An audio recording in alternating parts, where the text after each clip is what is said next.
We are going to talk about how countries are dealing with the coronavirus. We are going to hear Arnold Hagens from the Netherlands and Matthew Glezos from Canada. First question, how many cases are there? Today it's March 21st, and in the Netherlands we are in 3,631 cases, and the number of people that died so far were 136. Here we have a bit less, 1,048 cases and 13 deaths. What are the measures taken? In the Netherlands, the measures are, according to some people, not that severe. They are asking people to work as much as possible from home. Schools, universities are closed. They are attempting to give classes remotely. Also try to keep people work at home, but not everybody that's possible. If you have a necessary job in a hospital, they are really asking you to go anyway. But for the rest, they try to request people to maintain their general measures of hygiene, to stay at home if you're feeling a little bit sick, and only go to a hospital or ask a doctor if you're really, really sick. So the general measures, but it's not a really stay at home measure. People can go to the supermarkets, people can go to shops, people can go around, but if there's an event of more than 100 people, that would be cancelled. But smaller gatherings, they are still allowed so far. Everything is all voluntarily. You can go outside, but any event over 50 people is banned. Restaurants can only do takeout, and bars are completely closed. You're allowed to go outside, but they're told only to do so for food. You can go like to a park and for a hike as long as there's not a lot of people there. They're asking you to do common sense and basic hygiene. For the most part, I believe everybody's been in compliance with it.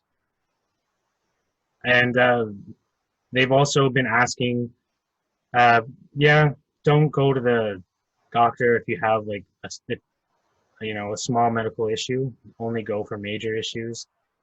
If they do think you have the virus, you're supposed to call a help center first, and then they'll direct you what to do, because they don't want you just traveling to the hospital and infecting like 100 people on the way if you do have it. And I actually was recently sick with pneumonia, and I had to go to the hospital during this time. And they ask you a bunch of questions to make sure that you haven't traveled, you don't have symptoms. But from what I gather, they stopped asking the traveling question. They've treated this as a community disease. So if you go in with symptoms of the virus, but you don't have any travel history, they're still going to treat you as a potential case. What do the people think about the measures taken? I have the feeling that most people in the Netherlands are okay with it. They understand it. I think also the past week it became more severe, so people are taking it more and more serious. However, I think still people found it, especially in the beginning, a little bit hard to respect all the things, to keep the distance, to not do any handshakes, to cancel the larger events, to not go to restaurants. Well, now they're closed, so it makes it easier. But I see that people are now more used to it. They are used to stay more at home. They know it's severe, that we hear the numbers every day. People, maybe not that they are afraid, but they see that, this is getting really serious. Everybody feels more and more responsible. Nevertheless, you hear still in between some of the stories that some gatherings are still proceeding, that people are still pushing up in shops, that certain events are not cancelled. So I think people are getting used to it, but there are still some exceptions, and the government also telling that we have to be taking that into account. Here everybody seems to be understanding, and there seems to be a big push on social media encouraging people to stay home. So it's good that everyone at least is voluntarily complying with these requests. Everything is for the most part voluntarily except for the restaurant bans. And a lot of officers went around the restaurants to make sure that they were doing, and they found that roughly 4% of restaurants were violating the ban, so it's a fairly low number. I went to the grocery shop yesterday, and what they do is they encourage you to put the food on the conveyor belt and then back away. And then they'll ring you up, and sort of to avoid these lineups where everybody's bunched together. And there was an incident yesterday, a video game store called EB Games, more known as GameStop in the United States. They had a big release of 2 video games, big name titles, and everybody was worried that they were going to not cancel this huge release, and they, of course, they said they weren't, and that's what happened. And there was a massive lineup in front of EB Games stores across the city, and everybody was ridiculed for being in line. Apparently, they were verbally assaulted by people crossing by, criticizing them for doing such a thing. Apparently, police entered one store asking why they were doing this. But of course, since they were technically not breaking the law, as the lineup was outside the store, it was difficult to enforce. Government officials condemned the action. And apparently in various stores, employees the previous day got together and unanimously decided to not show up to work yesterday as sort of a way to fight this. And I've just been told that all the video game stores are now closed. I don't know if this is sort of an attempt to save face, but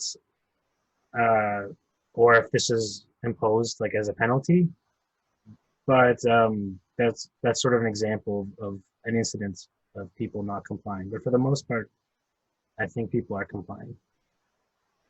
What are the measures or what are the economic compensation measures that the government is going to take for the people and companies? Well, here in the Netherlands, it's roughly divided in 2 parts. First is to keep jobs, and second one is to keep the companies. So, okay, you might still have your job, but does your company still exist?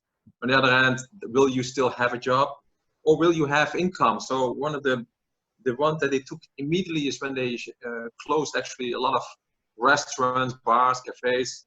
Those people were immediately worried about their income, and there's a special compensation measurement for them. So if you are forced to close your business for a certain period, you're being compensated. But many other companies, for example, the suppliers, they will also face lower turnovers. And if the companies are facing lower turnovers, they can actually request compensation from the government to still be able to pay the salaries up to 90%, depending on how much turnover they lose. Then we have a lot of independent workers, people that work as consultants, independent, have their own business. If they also lose income, they can request immediately a compensation, and that goes up to minimum salary, if I understood correctly. And then there's some easy ones. So you can postpone your tax payments. Tax fines are being cancelled or reduced. And on the side of the loans, banks have actually a break at the moment for 6 months. So if you have to amortize your loan, you can postpone it for, at this moment, 6 months. And that gives some extra breath, some extra air. Too many businesses, the whole thing is created that the economy won't stop completely, and that no companies should go bankrupt or individuals get into financial trouble. So far that costs a lot, so the next thing to worry about is probably our country's debt, but I think we'll see that in 3 months how that is. Here there's a lot of talk about whether the government's doing enough.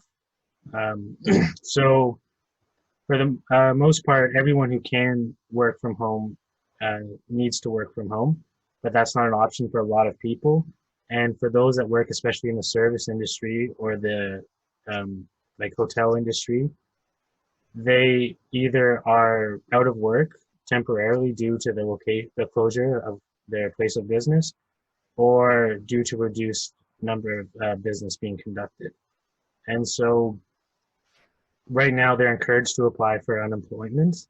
Apparently they're trying to facilitate it so that it's much faster.